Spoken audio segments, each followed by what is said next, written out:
විෂම භාග හා මිශ්‍ර සංඛ්‍යා සංසන්දනය කරන්න කියලා දෙන්න හදන්නේ. දැන් අපි සාමාන්‍ය භාග, විෂම භාග, මිශ්‍ර සංඛ්‍යා නැතුව සාමාන්‍ය හරය සමාන වෙන, ලවය සමාන වෙන, හරය අසමාන වෙන භාග සංසන්දනය කරන වීඩියෝ එකක් කලින් දාලා තියෙනවා.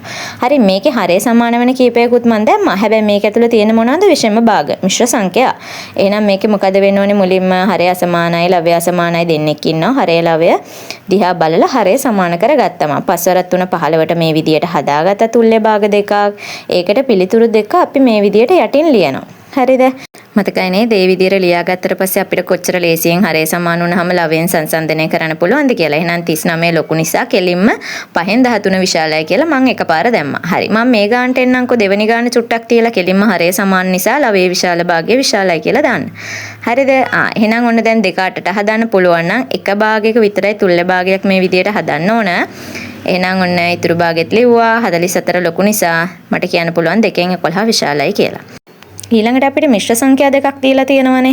ඔන්න මිශ්‍ර සංඛ්‍යා දෙකේ පූර්ණ සංඛ්‍යා දෙක දිහා බලන්න පුළුවන්. පූර්ණ සංඛ්‍යා දෙක සමානයි නම් භාග දෙක සංසන්දනය කරන්න පහසුයි. හරිද? ඒ කියන්නේ සම්පූර්ණ තියෙන කොටස් ගාන සමානයි. ඉතිරි එක භාගනේ අපි සංසන්දනය කරන්න ඕන. එහෙම නැත්නම් අපිට මේ දෙක විෂම භාග වලට හරවලා සංසන්දනය කරන්න පුළුවන්. 5න් පංගුවට වඩා 2න් පංගුව විශාල නිසා පූර්ණ සංඛ්‍යාව සමාන නිසා මට එකපාර 3යි 2න් 1 දාන්න පුළුවන් විශාලයි කියලා. මේ විදියට මිශ්‍ර සංඛ්‍යා දෙක විෂම භාග කළා හරය සමාන කරගෙන සාමාන්‍ය තියරි එක අපේ තියෙන සාමාන්‍ය තියරි එකට අපිට මේ විදියට සංසන්දනය කරන්න පුළුවන්. මම දැන් මුලින් කිව්ව ක්‍රමයට සංසන්දනය කරන්න අමාරු කෙනෙක්ට. හරිද? ඒත් පේනවනේ 10න් 35 විශාලයි කියන්නේ 3යි 2න් 1 විශාලයි කියලා. හරි, දැන් මේකේ කෙලින්ම බලන්න 1යි 4යි බලපු ගමන් පූර්ණ සංඛ්‍යාවේ විශාල එක්කෙනා කෙලින්ම අපිට විශාලයි කියලා දාන්න පුළුවන්. ඒකත් පැටලෙන කෙනෙක්ට මම ඉස්සෙල්ලා කියලා දුන්නා වගේ මිශ්‍ර සංඛ්‍යා විෂම භාග කරලා දාන්න පුළුවන්. දැන් මේ 6 වෙනි එකෙත් කෙලින්ම 3යි 7යි බැලුව ගමන් 7 ලොකු නිසා 7 අඩංගු භාගය මිශ්‍ර සංඛ්‍යාව විශාලයි කියලා දාන්න පුළුවන්. මම මේක චුට්ටක් මේ විදියට හදලා පෙන්නන්නම්කෝ. ඔන්න විෂම භාග කළා. ඔන්න දැන් හරය සමාන කරගන්නවා අපි 5 × 3 15ට. හරි, එතකොට මට එනවා 5 × 3 15යි, 5 × 5 25යි, 5 × 3 15යි, 3 × 1 3යි, 3 × 2 6යි. දැන් පේනව නේද කවුද ලොකු කියලා? හරිද? ඒ විදියටම අපිට 6 වෙනි ගානත් ඕනනම් හදලා බලන්න පුළුවන්. හරිද? එතකොට ඕගොල්ලොන්ට ලේසි ක්‍රමවේදයේ එක්ක ඉදිරියට යන්න කෙටි ක්‍රම හොඳට මතක තියාගන්න. කෙටි ක්‍රම කාලේ ඉතුරු කරගන්න අපිට කෙටි ක්‍රම ඉතා වැදගත් වෙනවා. එතකොට ඊළඟට මම ගත්තා විෂම භාග හා මිශ්‍ර සංඛ්‍යා එකතු කරන්න අඩු කරන්න දුන්නොත් කොහොමද? හරි. හරය සමානයි නම් ඕන එකක් කමක් නැහැනේ. ලවය එකතු කරන්න තියෙන්නේ. 7 එකතු කිරීම 5. හරි. එතකොට මට එන්නේත් මොකද්ද? විෂම භාගයක්ම තමයි. 7යි 5යි එනවා මට 12යි. හැබැයි මතක තියාගන්න විෂම භාගයක් අවසාන පිළිතුරු විදියට තියන්නේ නැහැ. අපි මේක මිශ්‍ර සංඛ්‍යාවක් විදියට සමබර කරලා ලස්සනට තියන්න ඕනේ. හරි, කැතයිනේ විෂම භාගයක් තිබ්බාම. දැන් මේක නම් අපිට බෙදන් දෙයක්වත් නැහැ. 12 3ෙන් බෙදුනාම 4යි පූර්ණ සංඛ්‍යාමය උත්තරයක් එන්නේ කියලා පේනවා. හරි, එතකොට භාගමය උත්තරයක් නොවන තැන් එන්න පුළුවන්. හරි, දැන් මේ වගේ එක පළවෙනි භාගයේ විෂම භාගයක්, දෙවෙනි භාගයේ මිශ්‍ර සංඛ්‍යාව. ඒකත් අපි විෂම භාගය ලෙස ලියාගමු. එතකොට 1 × 2 2යි 1යි 3යි. දැන් සංසන්දනය කරන්න ආහාරය සමාන කරගන්න. හරි, 4ෙන් 13යි. එහෙනම් ඔන්න 2 × 2 4යි, 3 × 2 6යි. එහෙනම් ඔන්න 4 කියන එක්කෙනා පොදු හරය 13ට 6ක් එකතු කරලා ලියන්න. උඩ කීයද තියෙන්නේ 19. එහෙනම් මේක විෂම භාගයක්. අපි මෙහෙම උත්තරයක් තියන්නේ නැහැ. එහෙනම් 19 දීර්ඝ බෙදීමට 4ට බෙදන්න. එතකොට 4 ගොඩවල් 4ක් ගත හැකි. 4 වරක් 4 16යි. ඉතිරි 3යි. එහෙනම් කොහොමද ලියන්නේ? ඊතලයේ දැම්මා 4යි 4ෙන් 3යි. දැන් මේ කලින් කියලා දුන්නු කොටස් එක්ක තමයි ඉදිරියට මේ ගැටලු ටික විසඳාගෙන යන්නේ. හරි, මේ කියන කලින් තියරි වල ගැටලු තියෙන අය කලින් වීඩියෝස් බලලා මේ කොටස බලන්න නැත්නම් අවුලයි. හරි, ඊළඟට විෂම භාගයකුයි මිශ්‍ර සංඛ්‍යාවකුයි නැවත ලියාගත්තේ මම 4 × 3 12යි 15යි. එහෙනම් 4ෙන් 13යි. දැන් 7 4 කියන දෙන්න දිහා බැලුවාම හරි, මම හදාගන්නම් 4ෙන් ගුණ කළා 7යි 15යි. මේ පැත්ත 7ෙන් ගුණ කළා. එහෙනම් 28 කියන පොදු හරය ගත්තා. 15 වරක් 4 කියන්නේ 60යි. එහෙනම් ඔන්න මෙතනට 28යි 15 7ෙන් ගුණ කරගන්න ඕන. එතකොට 30යි 60යි 90යි 90ට 15ක් එකතු කළාම 105යි. හරි 30 ගොඩවල් දෙකක් 30යි. 30 ගොඩවල් ගයින්න ඇඟිලි දෙක දෙක නමන්න. 30යි 60යි 90යි ඇඟිලි 6ක් නැමුණා. තව එකක් එකතු කරන්න 15ක් 90ට 15ක් කියන්නේ 105යි. හරිද? කෙටි ක්‍රම හොයාගන්න හැම වෙලේම ලියලියම හොයන්න එපා. හරි හිතින් හොයන එක හරියට හොයන්න පුරුදු වෙන්න. එතකොට 28න් 165ක් ආවා. එහෙනම් මෙහෙම තියන්න නැති නිසා 165 28ට බෙදන්න. දැන් 28 ගොඩවල් ගන්න බලන්න ඕන ආසන වශයෙන් 30 ගොඩවල් බලන්නකො. එතකොට අපිට 5ක් විතරනේ එන්නේ. හරිද 5ක් එනවා. 3 වර 5 15යි 150ට ආසන්නව එනවා. හරි. එහෙනම් ඔන්න 5න් ගුණ කරලා හරි උත්තරේ දාන්න 140යි. 5න් බිංදුවක් 5යි 6න් 4ක් 2යි 1න් එකක් බිංදුව. ඉතිරි 25යි. හරිනේ 28ට වඩා අඩු ගාණක් ඉතුරු ආව කියන්නේ හරිනේ. එහෙනම් 5යි 28න් 25යි. හරි නේද? හරි. දැන් මේක දිහා බලමු. 3 6ට ගන්න පුළුවන්. එහෙම එකක් ආවොත් ලේසි. 6න් 19යි. එකතු කිරීම 3 වරක් 2 6යි 11 වරක් 2 22යි පොදු හරයක් තියෙනවා මට 6 විදියට. එහෙනම් 19ට එකතු කරගන්න 22 9යි 2යි 11යි 1ක් ඉතිරි 2යි 1යි 3යි 1යි 4යි 41. එහෙනම් 41 බෙදීම 6. හරිද? එතකොට දැන් 41 දීර්ඝ බෙදීමට 6ට බෙදා ගන්න. මට කීයක් ගන්න පුළුවන්ද? ගොඩවල ආසන්න වශයෙන් 6 වරක් 6 36ටනේ ගන්න වෙන්නේ. හරි. එතකොට ඉතුරු වෙනවා 5. එහෙනම් උණී තලයේ දැම්මා 6යි 6න් 5යි කියලා මම උත්තරේ ලිව්වා. මේ එකම විදිය ගැටලු කිහිපයක් තනින් තනින් හදන්නේ ඕගොල්ලොන්ට නැවත සංකීර්ණ ගැටලු එක්ක සරල ගැටලුත් සිහිපත් වෙන්න. හරිද?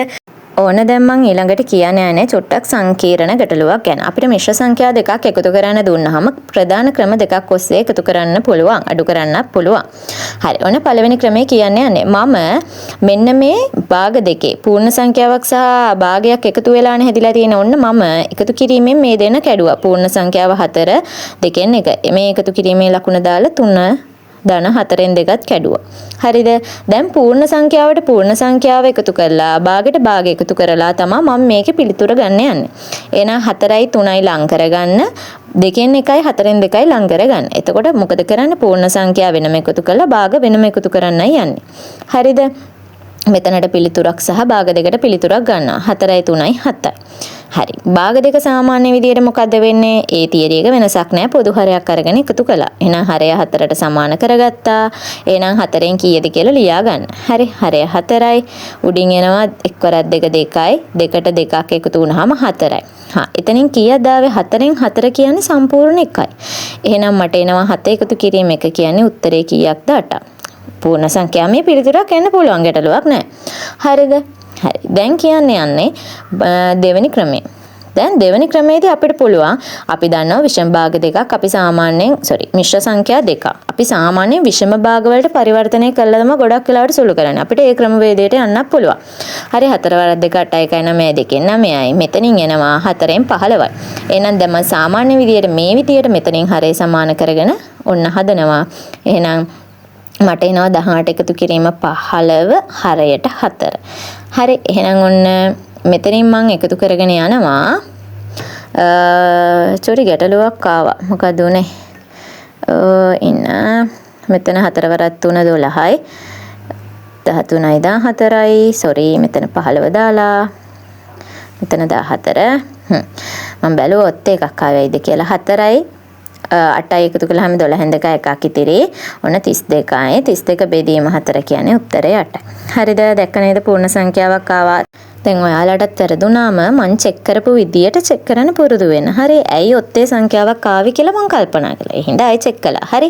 හරි. ඔන්න දෙවෙනි ගාන නැවත පළවෙනි ක්‍රමයට සහ දෙවෙනි ක්‍රමයට හදලා පෙන්නන්නයි යන්නේ. එහෙනම් ඔන්න 1 එකතු කිරීම 3න් 2 කැඩුවා. 2 එකතු කිරීම 5න් 1 ලෙස වෙන් කළා. එහෙනම් පූර්ණ සංඛ්‍යා දෙක වෙනම ලියාගත්තා. 1 එකතු කිරීම 2 3න් 2යි 5න් 1යි ලං කරලා ලිව්වා. එහෙනම් මේ දෙකට වෙනම උත්තරයක් ගත්තා. ඔන්න මෙතනින් එනවා අපිට 5යි. ඊට පස්සේ මේ දෙක එකතු කරාම එනවා පොදු හරයක් ගත යුතු වෙනවා. එහෙනම් අපි ගන්න වෙන්නේ 5 වරක් 3 15ට මෙයා 5න් මෙයා 3න් ගුණ කරලා ඔන්න පොදු හරයක් ගන්න යන්නේ. එහෙනම් 5 වරක් 3 15යි. 2 වරක් 5 10යි.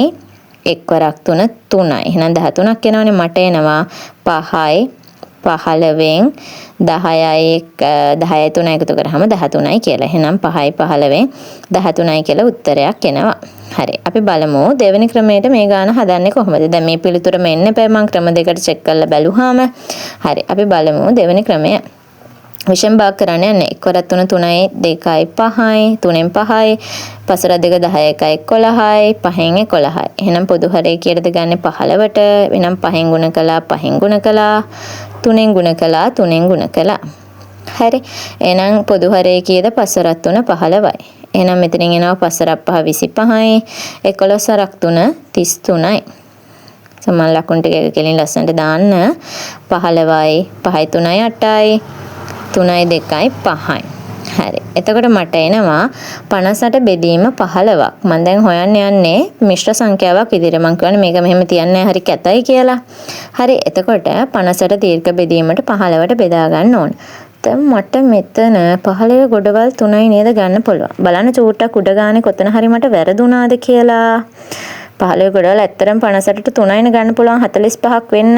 හරි චුට්ටක් මේ ගානේ ගැටලුවක් නැහැ. පළවෙනි ක්‍රමය චෙක් කරමු අපි. එක හරි දෙවෙනි ක්‍රමේ ටික ගැටලුවක් නැත. ඒ ටිකේ සුළු කිරීම හරි. පළවෙනි ක්‍රමය බලමු අපි. පළවෙනි ක්‍රමේ. හරි මෙන්න මෙතන චූටි වැරද්දක් වෙලා. මං 2යි 1යි 5යි කියලා දාලානේ. එතන 3 වෙන්න ඕන. දැන් හරි. දැන් මෙතන 3යි එන්නේ. ඔන්න මට වැරද්ද අහුණු තැන. හරි. 58ට 15 ගොඩවල් 3යි. එහෙනම් 45යි. අපිට ඉතුරු ගන්න පුළුවන් කීයද? 45යි 55යි 13ක් ඉතුරු වෙනවා. හරි නේද? හරිනේ. අතන උඩත් 13ක් අපිට ඉතුරු ආවා. හරි. මෙතන 13ක් එනවා ඉතුරු. එහෙනම් කීයද එන්නේ? ඊතලේ දැම්මා 3යි 15න් 13යි. එහෙනම් ඔන්න ඕගොල්ලන්ට පුළුවන් මේ ක්‍රම දෙකෙන් ලේසි ක්‍රමයක් තෝරගෙන ගැටලුව විසඳා ගන්න.